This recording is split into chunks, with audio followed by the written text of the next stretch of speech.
नमस्कार, मैं मनीष राज आप सभी का मार्क्स पे एक बार फिर से स्वागत करते हैं। हम लोग पढ़ रहे थे सेट्स का इससे पहले हो चुका है लेक्चर 1, ठीक है। आज हम लोग उसके आगे पढ़ेंगे। हम लोग आज स्टार्ट करेंगे सबसेट से। सबसेट के बारे में जानेंगे, सबसेट क्या होता है, सुपर सेट क्या होता है, ठीक है, प्रॉपर सबसेट्स क्या होता है, इस सब के बारे में जानेंगे। तो चलिए हम लोग स्टार्ट करते हैं, ठीक है। सबसेट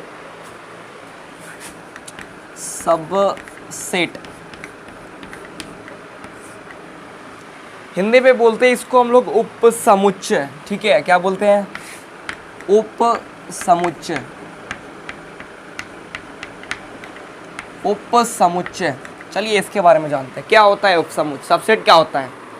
देखिए, उपसमुच्चय जो है ना, वो दो सेट के बारे में बात कर रहा होता है। उपसमुच्चय जो है वो दो सेट के बारे में बात कर रहा होता है। सपोज हम यहाँ पे दो सेट ले लेते हैं, ठीक है। सपोज एक ए सेट है और उसका जो अवयव है वो इस तरह से है। सपोज एक ले लिए, इसमें और भी अवयव जैसे दो ले लिए, ठीक है। एक सेट हो गया। एक और सेट ले लेते हैं। सपोज भी एक सेट है और इसका जो अवयव है, मेंबर है, एलिमेंट है 1 2 3 है। तो इसमें भाई सबसेट क्या होता है ये बताओ। दो सेट तो ले लिया, सबसेट क्या होता है? देखो यहाँ पे अगर देख पा रहे हो तो एक का हर एक मेंबर, एक का जो मेंबर है एक और दो, मतलब एक का हर एक मेंबर बी में है। एक जो सबसेट है, ये जो सेट है उसका हर एक सदस्य बी सेट में है। तो यहाँ ए जो है वो बी का सबसेट कहलाता है। दो समुच्चय यदि ए और बी की बात करें और ए का हर एक अवयव बी में हो, ए का हर एक एलिमेंट बी में हो, तो ए जो है बी का सबसेट कहलाता है। और इसको हम इस तरह से लिखते हैं, A is the subset of B. A जो है साइन है, sign of subset, sign of subset, ठीक है, सबसेट, ठीक है ना। ए जो है वो सबसेट है किसका? बी का। जैसे और भी हम यहाँ पे एग्जांपल की बात करें, सपोज मेरे पास एक और सेट है बी, और बी है वो है आपका नेचुरल नंबर। कौन सा नंबर है? Natural number. और एक और सेट ले लेते हैं हम सी। सी जो है वो है जेड। आप जेड समझ रहे हो? जेड कहने का मतलब होता है पूर्णांक।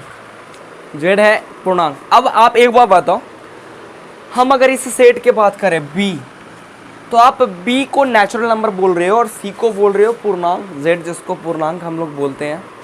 तो आप देख रहे हो कि बी का हर एक अवयव सी में हो सकता है, क्योंकि एन कहने का मतलब है, एन कहने का मतलब है नेचुरल नंबर 1 से स्टार्ट होता है, 1 2 3 डॉट डॉट डॉट इनफाइनाइट तक, इनफाइनाइट तक। लेकिन जेड कहने का मतलब होता है माइनस इनफाइनाइट से लेकर के यहाँ आएगा -3 -2 -1 0 फिर 1 2 3 डॉट डॉट डॉट इनफाइनाइट तक। तो आप देख पा रहे हो कि एन को हम लोग इसमें ना हर एक मेंबर को देख सकेंगे। किस में? जेड में। जेड कहने का मतलब पूर्णांक में, है ना। हाँ, मतलब एन शामिल हो सकता है जेड में। तो यहाँ पे हम बोल सकते हैं कि एन जो है ना, एन जो है, या जेड नहीं, एन जो है ना वो सबसेट है किसका? जेड का। N is the subset of Z. इसको पढ़ेंगे। एन जो है उपसमुच्चय किसका? जेड का। जेड मतलब पूर्णांक का नेचुरल नंबर जो है वो क्या है? उपसमुच्चय। यहाँ से समझ पाए होंगे उपसमुच्चय क्या है। अगर उपसमुच्चय इसको हम पिक्टोरियल रिप्रेजेंट करना चाहें, पिक्टोरियल रिप्रेजेंट मतलब एक पिक्चर से दर्शाना चाहें, तो देखिए हम इस तरह दर्शा सकते हैं। सपोज इसको हम दिखाना चाहें, आपका दो सेट है यहाँ पे ए और बी, तो चलो हम दो सर्कल खींच लेते हैं, पिक्टोरियल रिप्रेजेंट करके दिखाते हैं। एक ए ऐसे हो गया, एक और दो सर्कल ले लिया हमने। अब यहाँ पे देख पा रहे हो कि ए का हर एक अवयव बी में है, यानी बी बड़ा वाला सर्कल को बोलोगे, ए छोटा वाला सर्कल। ये आपको पिक दिखा दे रहा है कि बी के पास ज़्यादा अवयव है ए से, और ए का हर एक अवयव बी में शामिल है। ए का हर एक अवयव बी में शामिल है, ठीक है। तो हम इसको इस पिक से हम समझ सकते हैं कि A is the subset of B. A is the subset of B. Subset देखो, चपटा सी लिखना और उसके नीचे एक लकीर लगाना, वो सबसेट को डिनोट करता है, सबसेट को सूचित करता है, ठीक है। तो ये पिक्टोरियल रिप्रेजेंट हम लोग इस तरह से कर लिए। सपोज इसको अगर हमको पिक से रिप्रेजेंट करना था तो हम लोग कैसे इसको रिप्रेजेंट कर पाते, इसको भी देख लेते हैं, ठीक है। हाँ, जैसे यहाँ पे हम इसको रिप्रेजेंट करना चाहें तो अगर हम पूछे कि बताओ दो सर्कल चलो खींच लिया इस तरह से और एक और सर्कल हो गया, हम पूछेंगे कि बाहर जो बड़ा सर्कल है वो किसको दिखा रहा होगा, एन को या जेड को? तो आप बोलोगे जेड को, है ना। हाँ, ए जेड को दिखा रहा होगा, जेड को। जेड कहने का मतलब पूर्णांक, ठीक है। और जो छोटा सा सर्कल है वो सूचित कर रहा होगा किसको, एन को, है ना, एन को सूचित कर रहा होगा। तो इस तरह से हम इसको भी पिक्टोरियल रिप्रेजेंट कर पाए, पिक से दर्शा पाए कि किस तरह से हम लोग इसको दर्शा सकते हैं, पिक के माध्यम से भी, पिक्चर के माध्यम से भी। यानी इसको अगर लिखना चाहें तो हम लोग कैसे लिख सकते हैं बताओ, N is the subset of Z, N is the subset of Z. कहने का मतलब एन जो है जेड का एक उपसमुच्चय है, उपसमुच्चय, ठीक है। हाँ, यहाँ पे एक और बात हम यहाँ पे समझ लेते हैं, उपसमुच्चय के बाद ही हम लोग एक बात जान लेते हैं सुपरसेट के बारे में, ठीक है। आइए ध्यान से समझिए, सुपरसेट, सुपरसेट, सुपरसेट, ठीक है। हिंदी में क्या बोलते हैं इसको पता है आपको? अधिसमुच्चय। क्या बोलते हैं इसको? अधिसमुच्चय, ठीक है। तो चलो हम इसको लिख लेते हैं अधिसमुच्चय।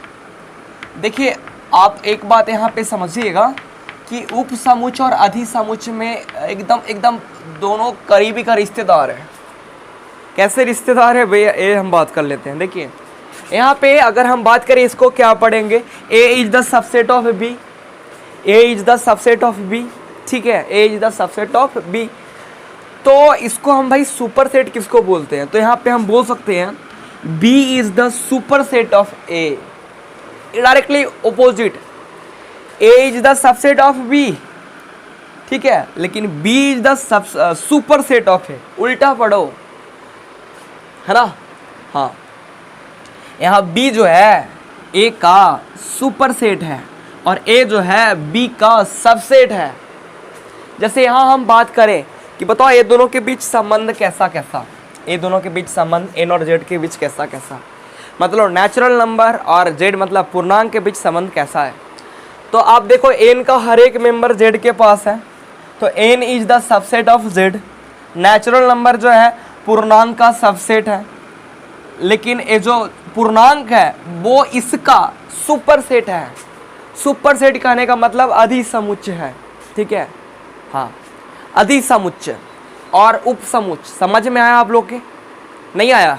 और भी चलो हम एग्जांपल लेके इसको हम समझाने का कोशिश करते हैं, क्या होता है उपसमुच्चय, क्या होता है अधिसमुच्चय, सुपरसेट क्या होता है, उपसमुच्चय क्या होता है, ठीक है ना। चलिए जैसे हम और भी एग्जांपल लेते हैं, उपसमुच्चय और सुपरसेट, सबसेट और सुपरसेट, है ना। क्या बोलते हैं हिंदी में? अधिसमुच्चय, अधिसमुच्चय।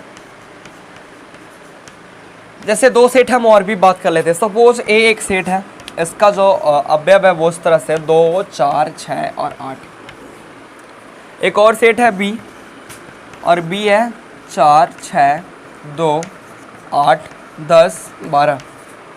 इस तरह से दो सेट हमने यहाँ पे ले लिया। अब हमें आप पूछना चाहते हैं आपसे कि कौन किसका उपसमुच्चय है, कौन किसका सुपरसेट है, मतलब अधिसमुच्चय है यहाँ पे।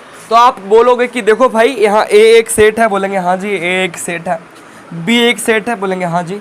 अब आप एक बात देख रहे हो कि ए का हर एक मेंबर बी के पास है, ए का हर एक मेंबर किसके पास है? बी के पास।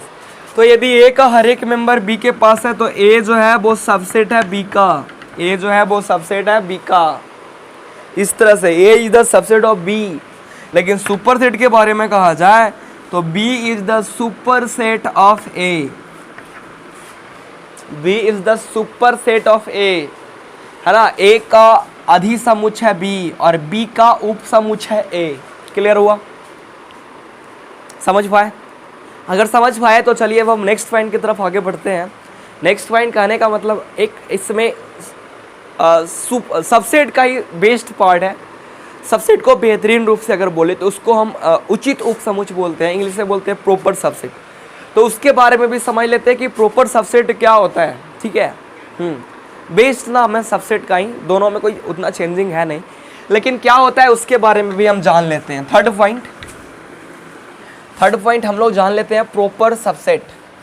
प्रॉपर सबसेट, आइए उसको उसके बारे में भी हम लोग जान लेते हैं, ठीक है। प्रॉपर सबसेट, आइए proper subset, proper subset Hindi में बोलते हैं उचित उपसमुच्चय। क्या बोलते हैं भाई? उचित उपसमुच्चय, उचित उपसमुच्चय। ये क्या होता है? देखो भाई, यह भी एक प्रकार का उपसमुच्चय है, लेकिन इसका कुछ कंडीशन है कि ऐसा स्थिति बनेगा तभी ऐसा स्थिति बनेगा, मतलब उचित उपसमुच्चय होगा। कहने का मतलब यहाँ भी हम अगर दो सेट के बारे में बात करें, अगर ए सपोज इसका जो अवयव है ए और ई है, और एक बी और इसका जो अवयव है मेंबर है ए ई आई ओ एंड यू है, ठीक है? तो सुनना, हम प्रॉपर सबसेट किसको कहते हैं, उचित उपसमुच्चय किसको कहते हैं? देखो, ए का तो हर एक मेंबर बी के पास है, ए का जो मेंबर है वो हर एक मेंबर बी के पास उपलब्ध है, तो ए जो है बी का सबसेट कहलाएगा, ए जो है बी का सबसेट कहलाएगा। लेकिन ये उसका उपसमुच्चय का बेहतरीन रूप है। तो कहने का मतलब यहाँ पे हमें कहना चाह रहे हैं कि कम से कम बी में ऐसा अवयव होना, एक ऐसा अवयव होना चाहिए जो ए का सदस्य नहीं हो।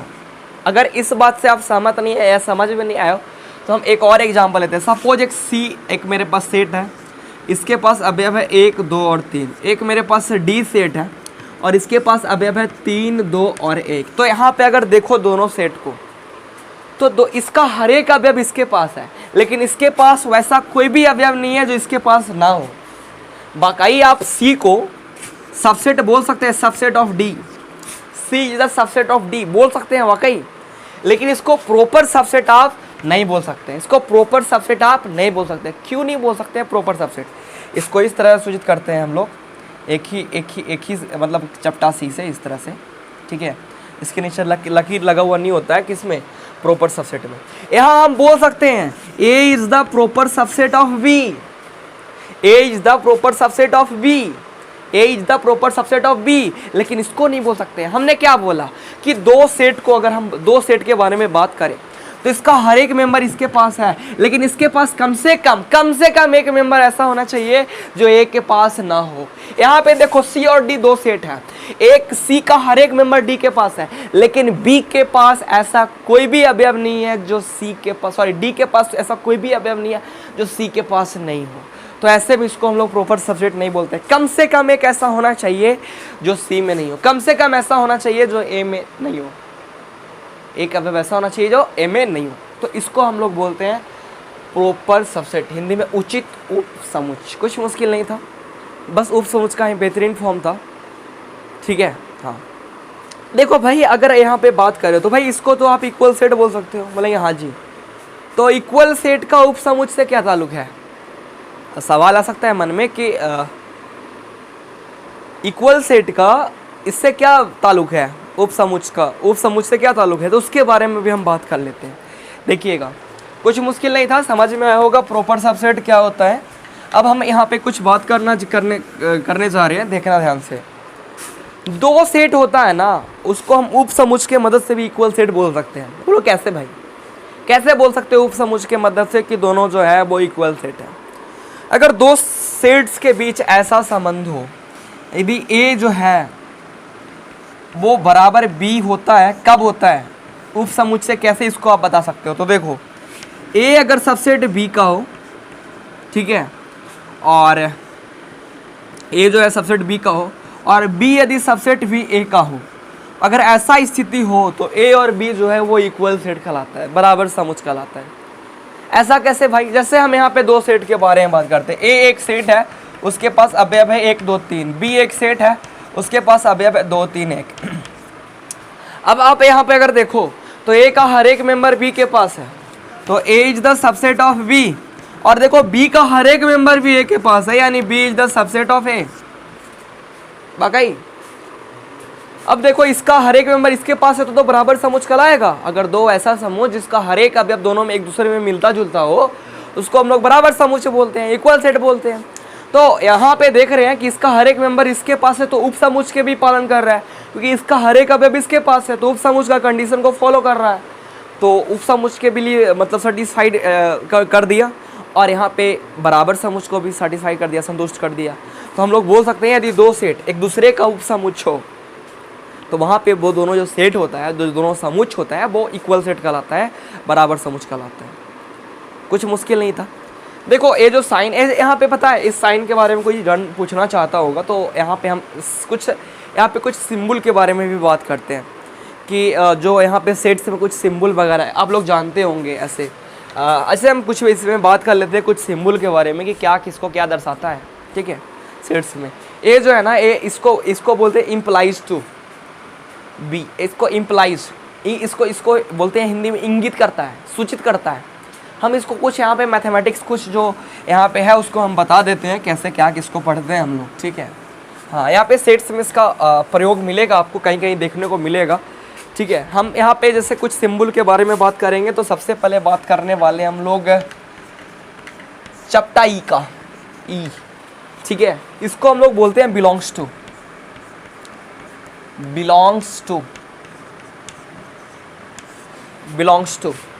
इसको हम लोग बोलते हैं नॉट बिलोंग्स टू। अब इसके मतलब इसके बारे में समझना क्या होता है नॉट बिलोंग्स टू। जैसे हम यहाँ पे अगर बात करें a बराबर 2 और b बराबर, हम एक सेट ले लिए 1 और 2। अब हम पूछे कि बताओ दो का घर ए बी के में, मान लो सपोज एक गांव का एक जन है 2 और b एक गांव ही है। हम पूछें कि 2 का घर b के पास है कि नहीं है, तो बोलोगे हाँ जी है, 2 इसमें है।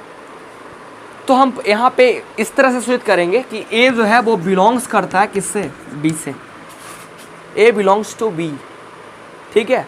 क्योंकि a का घर किसके पास है, b के पास है। हाँ, बिलोंग्स टू हम लोग हिंदी भाषी लोग भी बिलोंग्स टू का यूज कर लेता है।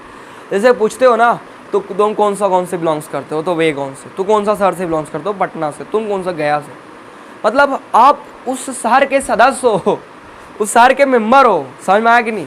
जैसे हम एक सेट के बारे में बात करते हैं, हम बोलेंगे 1 2 3 और 4।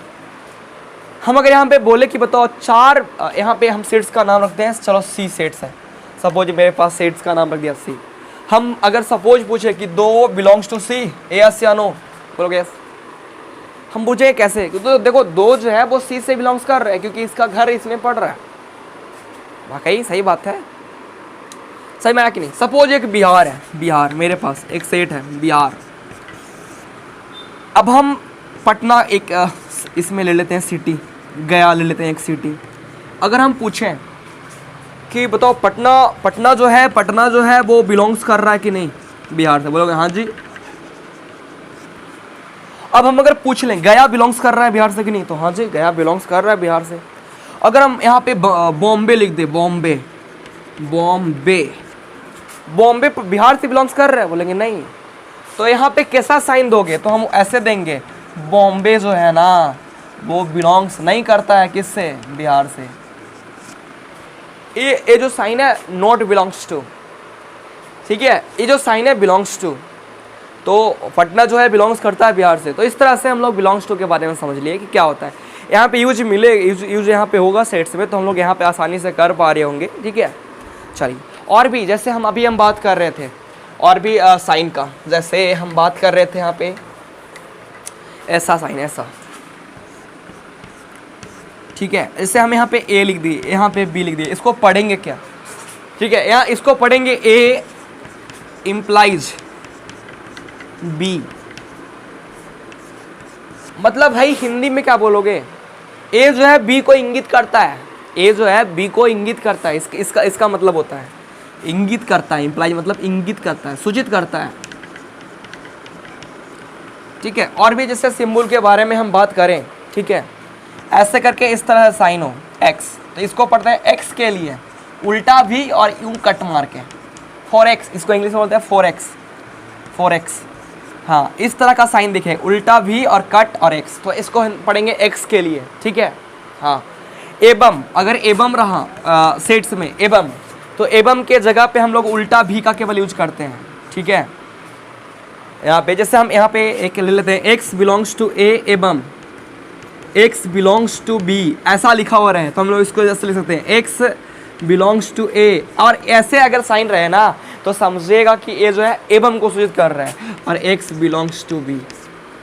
उल्टा भी एवं, उल्टा भी नहीं, केवल भी और कट किया हुआ तो के लिए, ठीक है हाँ। अच्छा ये तो कुछ मुश्किल था नहीं, एवं एवं एवं उल्टा भी भाई, अगर केवल भी हो तो या एक किसको, या को, ठीक है हाँ, या इंग्लिश बोलते हैं और, कहने का मतलब अगर रहा ए या बी तो हम लोग इसको ऐसे लिखते हैं ए या बी, इस तरह से ए और बी, ए या बी, ठीक है समझ पाए। ये कुछ हम लोग का सेट्स में कुछ जो यहाँ पे सिंबल है उसका कुछ यूज है, तो हम इसके बारे में थोड़ा सा बता दिए, ठीक है आप समझ पाए होंगे एक अनुमान, ठीक है कुछ मुश्किल था नहीं इसमें। चलिए अब हम कुछ पॉइंट के बारे में बात कर लेते हैं सबसेट का, ठीक है हाँ। चलो लिख लेते हैं हम यहाँ पे, हेडिंग थोड़ा सा बना लेते हैं, सम इम्पॉर्टेंट, ठीक है। क्या हुआ यार तुम, सही से चलो यार। Properties of subset.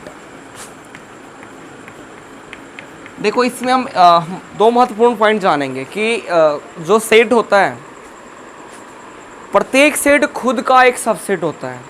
हर एक समुच्चय जो होता है, प्रत्येक समुच्चय खुद का एक उपसमुच्चय होता है। फर्स्ट पॉइंट है हम लोग जाने। और दूसरा पॉइंट हम लोग इसमें यह जानेंगे कि फाई जो है हर एक समुच्चय का एक उपसमुच्चय होता है।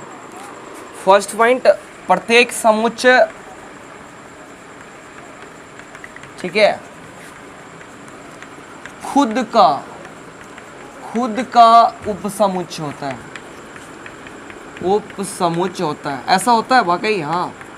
जैसे हम दो सेट के बारे में बात करें और a = 1 2 है, तो हम दोबारा लिखना चाहे तो यही लिखेंगे 1 2, क्योंकि खुद को लिखेंगे तो यही हो जाएगा ना। तो देखो इसका हर एक मेंबर इसके पास है, इसका भी हर एक मेंबर, मतलब दोनों तो एक ही होगा ना यार हाँ। तो यहाँ पे हम बोल सकते हैं कि प्रत्येक समुच्चय जो होता है वो खुद का एक उपसमुच्चय होता है। ए जो है ए का ही एक उपसमुच्चय है। और एक और सेकंड बात याद रखना इसमें कि फाई जो होता है ना, हर एक समुच्चय का एक उपसमुच्चय होता है। हर एक समुच्चय का, कोई भी सेट्स ले लो, उसका उपसमुच्चय में फाई जरूर गिनती में आएगा। ये बात हम बताना चाह रहे हैं, ठीक है हाँ। अब हम यहाँ पे एक पॉइंट और बताना चाहते हैं कि अगर 3 सेट दे रखा हो ए बी सी, ठीक है हाँ।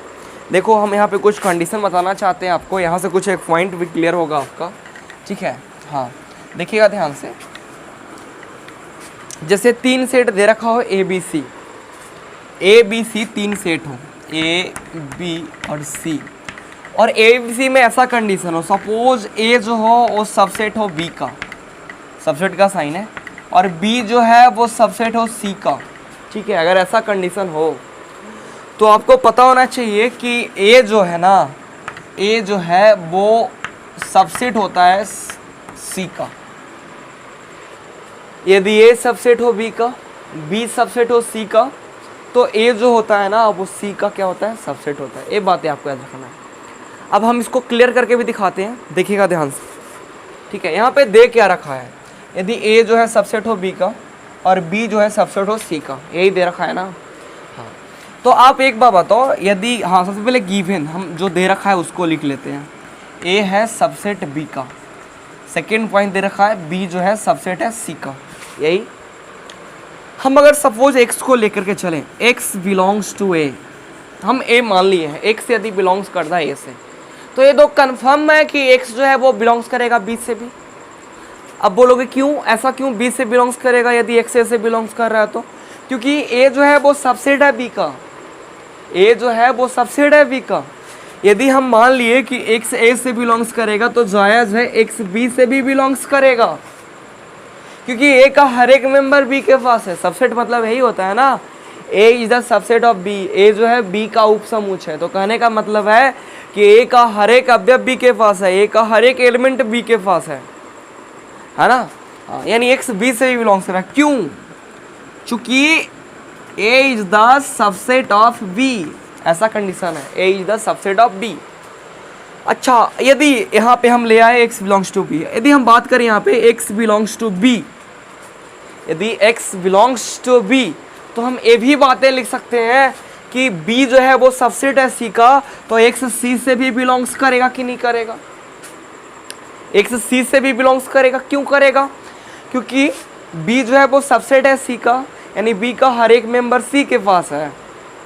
यदि एक्स से बिलोंग्स कर रहा है बी, तो एक्स सी से भी बिलोंग्स करेगा, चूंकि बी जो है वो सबसेट है सी का। अब हम अगर यहाँ पे देखें, अगर 2 को यहाँ से बाहर करें तो x बिलोंग्स टू ए है, x बिलोंग्स टू ए है, और यहाँ से एक और चीज़ को निकालें, 2 चीज़ को यहाँ से, x बिलोंग्स टू सी है। अब तो यहाँ खुद दिख गया होगा आपको कि वाकई a जो है वो सबसेट है c का। x यहाँ a से भी बिलोंग्स कर रहा है और x जो है c से भी बिलोंग्स कर रहा है। x जो है वो a से भी बिलोंग्स कर रहा है और x जो है c से भी बिलोंग्स कर रहा है। तो इससे हम लोग कह सकते हैं, देखो यदि x a से बिलोंग्स करता था और x b से बिलोंग्स करता था तो आप लिखते थे a is the subset of b, a is the subset of b। यदि x b से बिलोंग्स करता था, x c से, तो ऐसा कंडीशन बनता था b is the subset of c। यदि x a से बिलोंग्स कर रहा है और x c से बिलोंग्स कर रहा है तो यहाँ पे हम a भी लिख सकते हैं कि a is the subset of c, और यही मेरे को करके दिखाना था। ठीक है, कुछ मुश्किल नहीं था, समझ पाए होंगे आप लोग।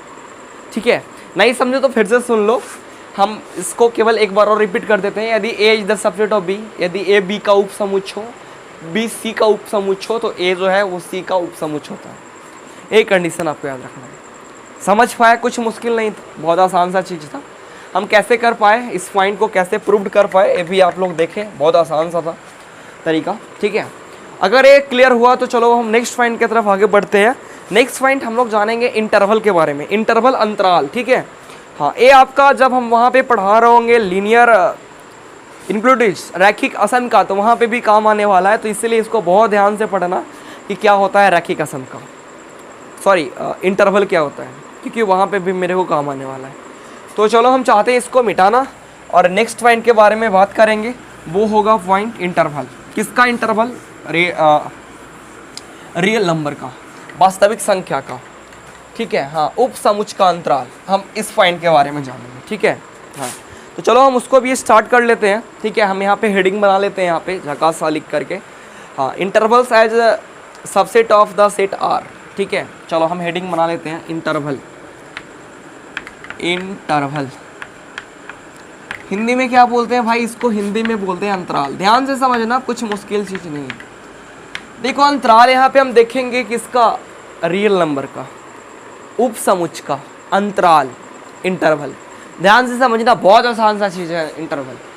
अब देखो इसमें क्या होता है ना कि यदि हम किसी भी नंबर के बारे में बात करें, यदि हम इसको सबसे पहले हम इसमें सीखेंगे, फर्स्ट जो है इसमें हम जानेंगे, वो जानेंगे हम लोग खुला अंतराल के बारे में।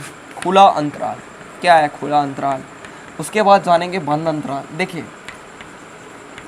अगर हम बात करें 2 नंबर का, यहाँ पे सपोज ए और बी, मेरे पास 2 नंबर हैं ए और बी, तो अगर इसको खुला अंतराल, तो इस तरह से हम लोग इसको सूचित करते हैं ए बी। ठीक है, इसका मतलब इसको बोलते हैं ए और बी, और ए अगर स्मॉल ब्रैकेट के साथ रहे तो उसको हम लोग बोलते हैं खुला अंतराल। खुला अंतराल यहाँ पे कहने का मतलब है कि ए और बी यदि सपोज 2 नंबर हो, 2 संख्या हो, तो इसके बीच के संख्या को हम लोग लिखते हैं। बीच के संख्या को लिखना कहने का तात्पर्य ए और बी को छोड़ करके बाकी जो बचा हुआ नंबर है उसको हम लोग लिखते हैं। इसको हम इस तरह से भी लिख सकते हैं, देखो इस तरह से भी लिख सकते हैं, कहने का मतलब इस तरह से। ए भी खुला अंतराल को दिखाता है, ए और बी। ठीक है, इसको हम नंबर लाइन पे डिनोट भी करते हैं, दर्शाते भी हैं। वो कैसे दर्शाते हैं समझना। एक नंबर लाइन इस तरह से खींच लिया, इस तरह से नंबर लाइन, यहाँ पे सपोज आपका ए है और यहाँ पे बी है, तो ए एंड बी। ठीक है, तो इसको हम खुला ब्रैकेट, खुला सर्कल, इस तरह से खुला सर्कल से दिखाते हैं। इसको हम लोग बोलते हैं ओपन इंटरवल, इंग्लिश में बोलते हैं ओपन इंटरवल। ओपन इंटरवल, इसमें क्या होता है? ओपन इंटरवल में क्या होता है कि ए और बी को लेना नहीं है, इसके बीच का नंबर को लेना है। जैसे हम इसको अगर लिखना चाहें सपोज सेट बिल्डर फॉर्म में, तो किस तरह से हम लोग लिख पाएंगे इसके बारे में बात कर लेते हैं। ठीक है, हाँ, देखो इसको हम किस तरह से लिखते हैं। एक्स, देखो करली ब्रैकेट लिख लिया, एक्स लिख दिया। ठीक है, सच डैट, ठीक है, ए यहाँ पे लिख लिया ए, एंड हम सभी को एक्स बोल रखे हैं ना, तो एक्स का वैल्यू जो है वो ए से बड़ा होगा और बी से छोटा होगा। यही इस तरह से हम लिखते हैं। ठीक है। हाँ, x का वैल्यू, सॉरी x का वैल्यू जो है a से बड़ा होगा और b से छोटा होगा, यही इसको दर्शाता है, इसको दिखाता है। ये समझो कि आपको हमने परिभाषित कर दिया किसको, खुला अंतराल को। इस तरह से a से बड़ा होना चाहिए x का वैल्यू और b से छोटा होना चाहिए। जैसे हम यहाँ इंटरवल लेके आपको एग्जाम्पल के तौर पे दिखा देते हैं, एग्जाम्पल के तौर पे ऐसे है 2 और 5। अगर इसको हम इस तरह से इसको वैल्यू को फाइंड आउट करना चाहें तो इधर आपको कहीं पर 2 मिल जाएगा, 2 और 5 दिखाना हो तो यहाँ पे खुला सर्कल, ओपन वृत्त को, मतलब गहरा काला वृत्त को नहीं लेना है, एक सर्कल को ले लेना है, दिखा देना है, उसको पेंट वगैरह नहीं करना है। 2 और 5 के बीच का वैल्यू लिखना है, मतलब x इक्वल टू लिख सकते हैं 3 और 4, इसका बीच के वैल्यू को 3 और 4 लिखेंगे हम लोग, ठीक है। हाँ, हम लोग 2 और 5 को शामिल नहीं करेंगे। ये कौन सा अंतराल की बात कर रहे हैं हम लोग, खुला अंतराल की बात कर रहे हैं, ठीक है। अगर इसी तरह से हम क्लोज्ड इंटरवल की बात करें, बंद अंतराल की बात करें, तो उसमें स्थितियाँ चेंज हो जाते हैं। उसको हम दर्शाते भी हैं तो वो गहरा काला पॉइंट से, मतलब कहने का मतलब सर्कल को हम लोग डार्क कर देते हैं, मतलब पेंट कर देते हैं, इस तरह से दर्शाते हैं किसको, बंद अंतराल को। ये हम ओपन इंटरवल की बात कर रहे हैं तो केवल वृत्त सर्कल खींच देना है और जहाँ पे खींचा हुआ है उस वैल्यू को लेना नहीं है, 2 और 5 को लेना नहीं। जैसे और भी हम एग्जाम्पल की बात करें, जैसे ए बी तो आपको ओपन इंटरवल को बतलाता है। जैसे हम यहाँ पे हम बात करें -3 और 2 को, ठीक है। हाँ, रियल नंबर की हम बात कर रहे हैं ना, हाँ रियल नंबर की बात करें, वास्तविक संख्या की बात करें, तो इसके बीच के संख्या को केवल लिख लेना होता है। तो हम इस तरह से लेंगे, इधर 0 मिलेगा, इधर किधर -3 मिलेगा, -1 -2 इसके बीच में होगा, इधर 1 और 2, इस तरह से इधर कुछ मिला होगा, इधर 2 मिला होगा। तो हम लोग इसको इस तरह से सर्कल को दर्शा देते हैं और बाकी वैल्यू को लिख सकते हैं। तो -2 से स्टार्ट होगा और 1 तक जाएगा, -2 से स्टार्ट होकर कहाँ तक जाएगा, 1 तक जाएगा। यही कहानी, यही आपका आंसर हो जाएगा। ये है आपका ओपन इंटरवल। अगर हम क्लोज इंटरवल की बात करें, चलो हम उसके बारे में भी बात कर लेते हैं। यहाँ पे इंटरवल हम लोग पढ़ेंगे 4 प्रकार से, ठीक है, 4 प्रकार से इंटरवल पढ़ेंगे। ये तो खुला अंतराल हो गया, और भी जैसे आप सीख पाइएगा, ध्यान से समझिएगा केवल। जैसे हम क्लोज इंटरवल की बात करें, क्लोज इंटरवल जिसको हिंदी में बोलते हैं बंद अंतराल, ठीक है, closed interval, closed interval Hindi में बोलते हैं इसको हम लोग बंद अंतराल। क्या बोलते हैं, बंद अंतराल। देखो इसमें अगर नंबर को रखना हो ना तो हम लोग इस तरह से रखते हैं, बिग ब्रैकेट के अंदर a एंड b। इसमें a और b दोनों शामिल होगा और इसके बीच का वैल्यू को भी हम शामिल करेंगे। कौन सा अंतराल में, बंद अंतराल। सेकेंड हम लोग जान रहे हैं बंद अंतराल। हाँ, इस तरह से इसको हम बड़ा ब्रैकेट के अंतर्गत रखते हैं, ठीक है। अगर इसको हमको नंबर लाइन पर दर्शाना है तो इस तरह से खींचते हैं। सपोज a मेरे को यहाँ मिला, b यहाँ मिला, तो इसको हम इस तरह से, इसको हम गहरा पॉइंट इस तरह से खींचेंगे, सर्कल को गहरा करेंगे, पेंट कर देंगे। हाँ, इसमें क्या होता है, ए और बी दोनों शामिल होता है, साथ में इसके बीच का वैल्यू भी हम लोग लिखते हैं, ठीक है। जैसे हम कहने का मतलब यहाँ पे अगर हम 2 इस तरह से संख्या ले लें, हम ले लिए सपोज -5 और 8। हाँ, तो ये जो सूचित कर रहा है कि इसका जो वैल्यू है -5 भी शामिल होगा और 8 भी शामिल होगा। सपोज अगर इसको हम लिखना चाहें सेट बिल्डर फॉर्म में, गुण प्रकटीकरण रूप में, तो इस तरह से x सच डैट x जो है b से बड़ा या b से छोटा या b के बराबर और a से बड़ा या a के बराबर। यही है कहने का मतलब, -5 और 8 भी शामिल होगा और इसके बीच का वैल्यू भी शामिल होगा। यही होता है बंद अंतराल। -5 भी शामिल होगा, 8 भी शामिल होगा और इसके बीच का वैल्यू सभी शामिल होगा। ये होता है बंद अंतराल। बंद अंतराल को पेंट कर देंगे सर्कल को, वो मतलब हाँ गहरा पॉइंट से सूचित करेंगे हम लोग बंद अंतराल को, और उसमें केवल एक सर्कल, हाँ एक सर्कल बना दो खुला अंतराल में, ये हो गया, ठीक है। और इसी तरह से और भी पॉइंट है, जैसे बंद खुला अंतराल लिख सकते हैं, खुला बंद अंतराल, इस तरह से, ठीक है। तो वहाँ पे भी कुछ समझना है, ध्यान से समझना। जैसे हम उसके बारे में भी बात कर लेते हैं। जैसे आप एक बात तो मान लो, जहाँ पे इक्वल का साइन दिखे वो बंद अंतराल को बताएगा, और जहाँ इक्वल का साइन नहीं दिखे, जहाँ इक्वल का मतलब बराबर का चिन्ह नहीं दिखे, वो बंद अंतराल को बताएगा। जैसे हम उसके बारे में भी बात कर लेते हैं, ठीक है। आइए देखिएगा ध्यान से, सब कुछ समझ में आने वाला है आपको। जैसे मेरे को यहाँ पे हमने लिख दिया बंद खुला अंतराल या खुला बंद अंतराल, अच्छा लग रहा है, खुला बंद अंतराल, ठीक है। थर्ड पॉइंट हम लोग जान रहे हैं, खुला बंद अंतराल। खुला बंद अंतराल इंग्लिश में क्या बोल सकते हैं, ओपन क्लोज्ड इंटरवल। क्या बोल सकते हैं, चलो ओपन क्लोज्ड, ठीक है, क्लोज्ड इंटरवल। क्या होता है इसमें, ओपन क्लोज्ड इंटरवल में क्या होता है कि जैसे हम सपोज यहाँ पे 2 नंबर की बात करें, ओपन तो ये तो ए वाला ब्रैकेट को बतलाता है, और क्लोज तो यहाँ पे इस तरह से घेर देना है, इस तरह से। एक तरफ हम लोग स्मॉल ब्रैकेट का यूज करते हैं, एक तरफ अगर इसको हम लिखना चाहें तो इस तरह से करते हैं, एक्स सच डैट एक्स जो है ना, अगर ए वाला साइन रहे, ए क्लोज को दिखाता है ना, यानी ए से बड़ा और बी से छोटा या बी के बराबर, समझ लो यही कहानी है। जैसे हम 2 नंबर की बात करें, या इसको इस तरह से लिख सकते हैं, इधर बाहर की ओर, ए अंदर की ओर, ए एंड बी, समझना। ए जो है वो ओपन दिखा रहा है और बी जो है वो क्लोज दिखा रहा है। कहने का मतलब सपोज इसी को दिखा रहा है, इसी को दिखा रहा है। जैसे हम यहाँ पे 2 नंबर की बात कर लें, सपोज 2 और 5, तो आप समझना इसमें 2 शामिल है नहीं है, 5 शामिल है, 5 शामिल है, मतलब 2 शामिल नहीं है, 3 और 4 और 5 ये शामिल है। 2 से बड़ा वैल्यू लेना है और 5 से छोटा वैल्यू लेना है। 2 से बड़ा और 5 से छोटा और 5 के बराबर, मतलब 5 उसमें शामिल होगा लेकिन इसमें 2 शामिल नहीं होगा। 5 से छोटा और 5 शामिल भी होगा, 2 से बड़ा लेकिन 2 शामिल नहीं होगा। यही बताता है खुला बंद अंतराल, open closed interval. Closed interval में वो नंबर भी शामिल होता है और ओपन इंटरवल में वो नंबर शामिल नहीं होता है। जैसे हम और भी एक इंटरवल, हम 4th पॉइंट के बारे में बात यहाँ पे कर ही लेते हैं, खुला बंद अंतराल। अगर बंद खुला अंतराल के बारे में बात करूँ, हम बंद एंड खुला अंतराल, इसको हम किस तरह से 2 नंबर के बीच इस तरह से खींच सकते हैं, बंद खुला। बंद कहने का मतलब इस तरह का ब्रैकेट और खुला कहने का मतलब स्मॉल ब्रैकेट, या बाहर की ओर खोल देंगे इसको। जैसे यहाँ पे हम 2 नंबर के बारे में बात कर लें, अगर सपोज, हाँ इसको इंग्लिश में बोल सकते हैं closed open interval, open interval, ठीक है, इसमें कुछ मुश्किल है नहीं, इंटरवल। जैसे यहाँ पे हम 2 नंबर की बात करें, ए एंड बी, तो बताओ इसमें ए शामिल होगा लेकिन बी शामिल नहीं होगा, लेकिन इसके बीच का नंबर भी शामिल होगा, जिसमें ए भी शामिल होगा लेकिन बी शामिल नहीं होगा। अगर इसको हम लिखना चाहते हैं तो लिख सो एक्स सच डैट एक्स जो है वो बी से छोटा होगा लेकिन ए से बड़ा या ए के बराबर होगा। यही जैसे हम 2 नंबर की बात करें यहाँ पे -10, ठीक है, और हम बात करें 13, तो आप समझो -10 से वैल्यू बढ़ा लेंगे जिसमें -10 भी शामिल होगा, लेकिन 13 से छोटा लेंगे जिसमें 13 शामिल नहीं होगा। यानी यहाँ x का जो वैल्यू होने वाला है वो -10 से बड़ा होने वाला है, जिसमें -10 शामिल होगा, लेकिन 13 से छोटा होगा जिसमें 13 शामिल नहीं होगा। इस तरह से हम लोग इंटरवल को क्लियर कर पाए। अब हम चलिए नेक्स्ट पॉइंट के बारे में बात करेंगे, ठीक है। हाँ, तो आज के लिए बस इतना ही, मिलेंगे अगले एपिसोड पे, तब तक के लिए बहुत बहुत धन्यवाद, ठीक है।